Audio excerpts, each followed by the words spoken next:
Hi, everybody. Welcome to the Chris Lazar Show. Down here, Chris Lazar. Do I need to turn this up? God damn. Is it going up? Oh, going down. Is it going up? It's going. Now it's not turning up. Go. Go. There we go. Keep going. I like to. That's pretty good. I should have checked this before, but since I'm doing a... Well, right. I'm doing a video, though. So normally I just adjust it how I go, and then... It's working now, so it's fine. Okay, so Chris Lazar Show. How you guys doing today? Really wanted to... It's been a while since we last talked. It kind of has. Last time we talked was previewing Game 1. I didn't do an episode after Game 1 because it was a horrendous Cavs loss. That's why I didn't do anything.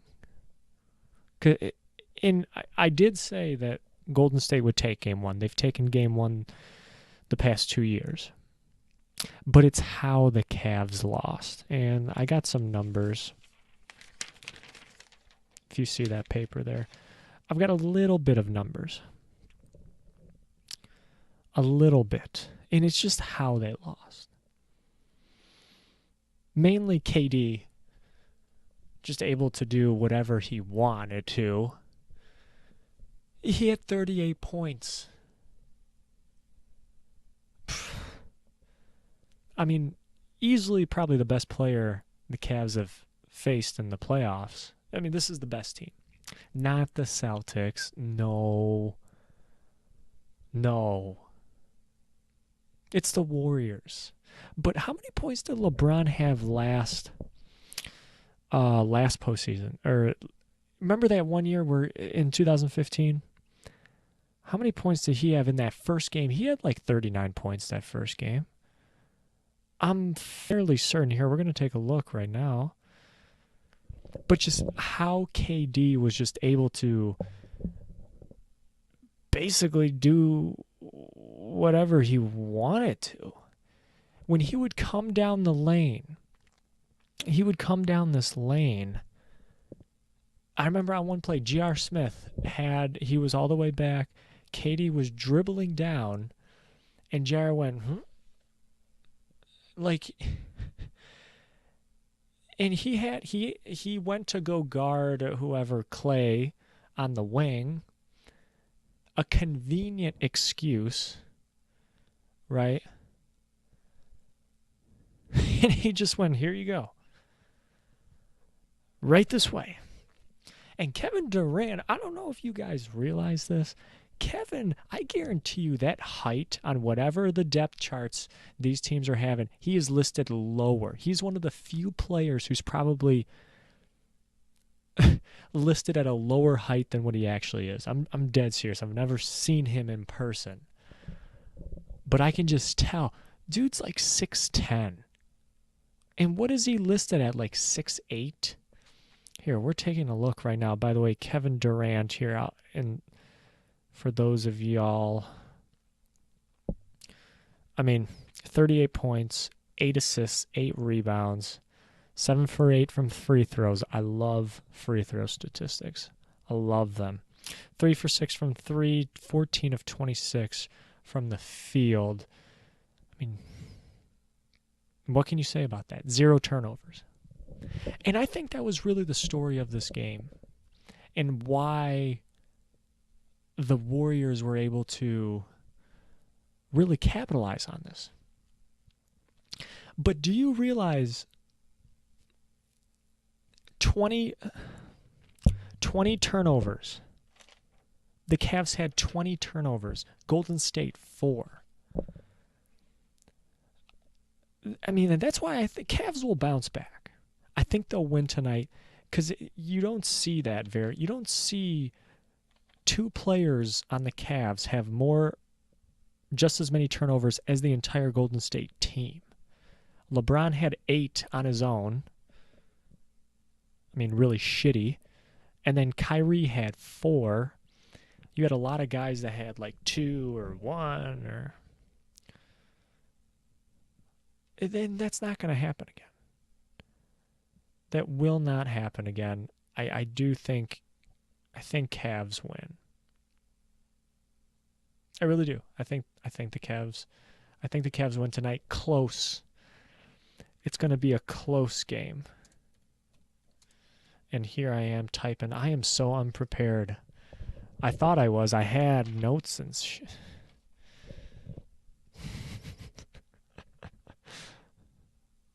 But no. Here we go. Okay. Shout out to Basketball Reference though, by the way. You do gotta love Basketball Reference. But really the one thing that separated the Warriors in this game, one, I know it's so old that we're talking about it, but the first quarter, Cleveland was outscored 5 points. It was 35-30. Second quarter, 25-22. You go into halftime. First of all, if Kyle Korver can hit a 3, he's supposed to be the sharpshooter on this goddamn team. And yet he goes 0 for 3 from 3 and 0 for 3 from the field. At least he didn't have a turnover. Darren Williams, abysmal 0 for 4, 0 for 2 from 3, didn't get to the free throw line, played 18 minutes, and was -8 with 2 turnovers. That was not the Darren Williams of old. It definitely is not. But here, hang on. We wanted to look this up. Right now. Almost there. Oh, okay. So LeBron James in the first 2 games of 2015, 44 points and 39 points. And then 40 points in game 3. Then he kind of trailed off a little bit. But anyway, I digress. I think the Cavs will win tonight because I just don't think they'll play as sloppy as they did. 20 turnovers. I just don't think that's going to happen. Foul-wise, though, here's what's very interesting. The Cavs got to the free throw line 25 times. You know how many Golden State got to the line? What was it? 16. I mean, Cavs did great in that regard, but just not really anywhere else. They shot 349 from the field. Warriors shot 425. I mean, they just got outplayed is all I'm trying to say. They just got outplayed everywhere except the free throw line.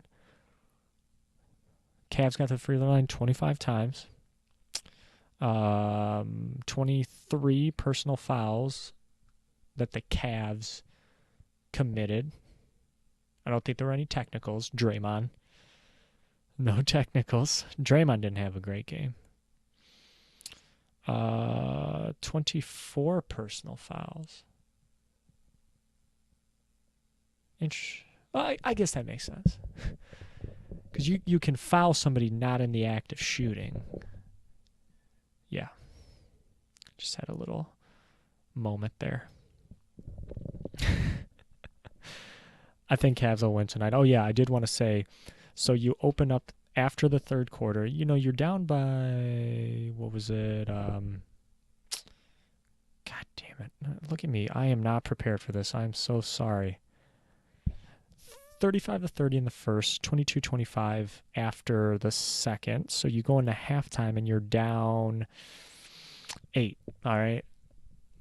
It's not bad. And then you open up the third quarter. Here's where it gets ugly. You open up the third quarter with a 13-0 run by the Warriors. It's not going to be good. I mean, you had a 3 by KD. Zaza with the basket, and then Curry scored a field goal, and then 2 threes in a row. All the meanwhile, look at what the Cavs do in this run from the start of the third quarter to the 7:53 mark. Cavs have a turnover by J.R. Smith. Turnover by J.R. Smith. Turnover by Tristan Thompson. J.R. misses a shot. A loose ball foul by Tristan Thompson. A turnover by Kyrie. Personal foul by Kevin Love. Their first basket wasn't made until 7:53 in the third quarter when LeBron James made a three. But by that time, it's over. It's all but done. You come around in the fourth quarter, and you get only outscored by 1 point, but that third quarter killed them. I think the Cavs will come back. I really do. I'm rooting for LeBron. And I'm not really LeBron. I don't know. I just want to see somebody do well. I want to see LeBron get a ring.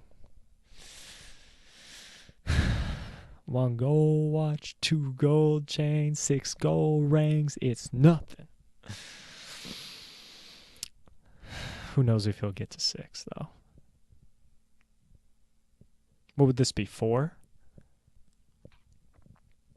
It'd be 4. I think the Cavs win tonight. I really do. What else did I want to talk about? I'm excited for that game. What time is it starting now? 8? 8 o'clock. That's better. When was the first game? Started at like 9. These West Coast times, I talked about this on Anchor, and I told the Rebound station, it's a channel on Anchor, which you should check out. It's great stuff. I called into a show, though. I'm like, I'm really excited, but I am just sick of these West Coast teams. Kudos to Golden State, but these West Coast teams with their bullshit start times, because they're 3 hours or 3 or 4 hours behind us on the East Coast. You got a game that starts at 9. This thing didn't get done until past midnight. 9, at least 8's better. 8 is better. I'm okay with 8. It was the same thing with the national championship game this year and last year. Alabama-Clemson. What time did that game start? That game started at like 9. It didn't get done, and football games, I think, are longer than basketball games. The game didn't get done until like 12:30. I remember going into work. 12:30. We'll see. If a team's getting blown out tonight, I'll turn it off. But Cavs win. Put it in stone. What's the line? I don't know. Who cares? I'm not a betting man. It is crazy though how that line, how they can just get the odds like perfectly, so it's screwing over somebody. It's screwing over a lot of people the way they set this line. I don't know how they do it. Dude, Vegas knows. These people know what they're doing when they set this. Oh, you bet they do. Yeah, you bet. That goes for sports, guys. I wanted to get to another issue. I was driving into work yesterday, Saturday, trying to get ahead. Really catch up. That's people at work. People at work think I go in on Saturday. He's doing great. He's getting ahead. Dude, that's just catch up. I swear, that's just me leftovers from Friday that I'm not staying there until 8 o'clock. It's not what I want to do. But Yeah, I was going into work Saturday. I drove behind one of these survey vehicles. Never seen them before. No. So it's this vehicle, I guess. We'll post a picture of it here. It's supposed to drive, and it's got cameras that I guess looks at the condition of the road. And I was driving behind it. I got up pretty close to it because it's going like 30. 30 on the right hand. On the imagine if that was on the left hand side. You got this guy with his arm out the window. He had his emergency lights on. I'll give him that, but you got this long line behind him. Just go. Come around. Go.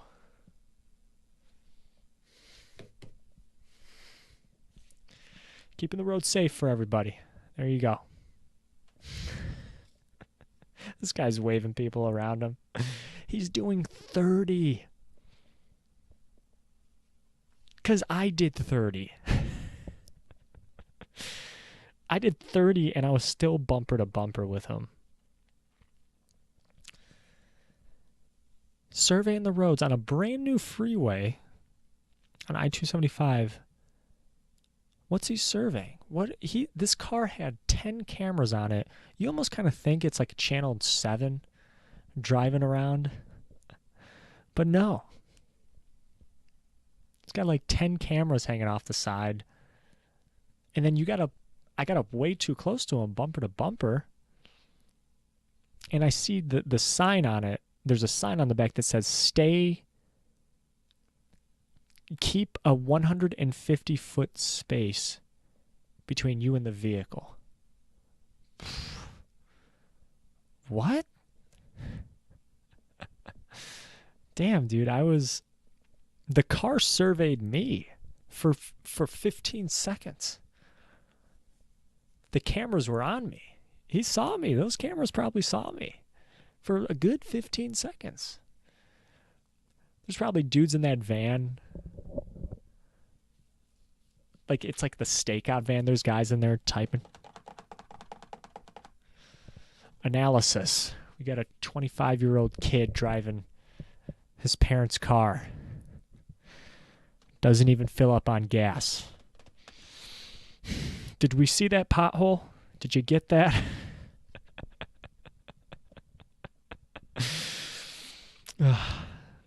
What's his license plate number? Let him know his PSI and the left tire's down. Instead of surveying the freeway, they were surveying my car. God. Send this kid an email. 300 miles till his next oil change.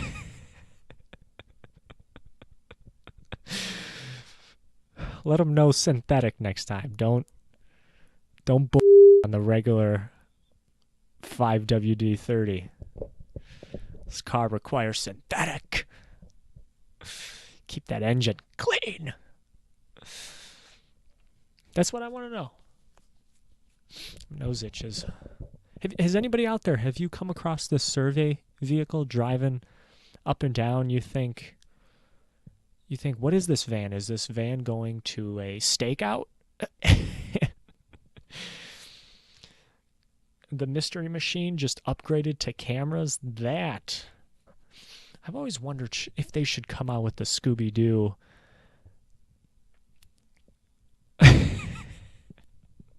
Like an updated version. They wouldn't be riding around in a mystery machine. God damn. I'd get him in a brand new 2017 Pacifica. That bitch can fit 7 in there. Oh yeah, you got enough room for Scoob. You eat Scooby snacks in there, you got a vacuum to clean up the crumbs. I see the commercials. I see Jim Gaffigan on there. That Pacifica's dope. Is it a Pacifica? Oh, you're right. You're right. You're right. Okay, it's the Town and Country, not the Pacifica. Because the Pacifica is like that weird hybrid. Like the car that looks big enough to fit your friends in, but really it's just the same as like a sedan. I've hopped into Ubers like that. You ever call an Uber for like 6 of your friends and like a Ford Edge rolls up and you're like, "Oh, okay. It looks big." And then you get in there and it's like, "We might as well have taken my Focus." Send me the Explorer or bust.